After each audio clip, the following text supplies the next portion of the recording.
In today's video, I'm going to teach you how to use workflows in QuickBooks Online Advanced. From your QuickBooks Online dashboard, begin by looking to the top right corner of the screen and clicking the lightning icon. This is where you can access workflow tools inside QuickBooks Online Advanced. If you're new to workflows, this area is designed to help automate routine tasks and make certain processes more consistent, which can save time and reduce manual follow-up. Once you click the lightning icon, you'll see a selection of workflow templates that QuickBooks provides. These templates are meant to give you a starting point, so you don't have to build everything from scratch. Take a moment to review the options and look for one that matches the kind of process you want to automate. Choosing the right template first can make the rest of the setup much easier. When you find a workflow template that looks useful, click on it to open more details.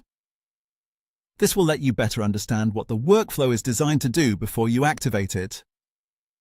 Reviewing the details is important because it helps you confirm that the workflow fits your needs and gives you a clearer picture of how the automation will behave inside your account. After opening the template, you'll be able to see the workflow structure.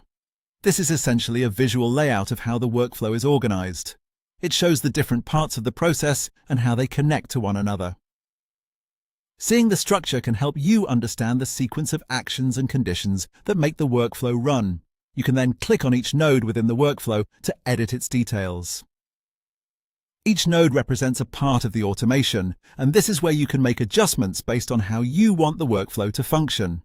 As you go through each one, be sure to review the settings carefully so the automation matches your intended process.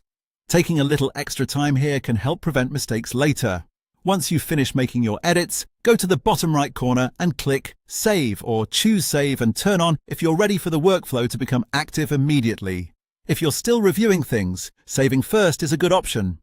If everything looks correct and you're ready to use it, turning it on right away helps you put the automation to work without any extra steps. And that's how to use workflows in QuickBooks Online Advanced.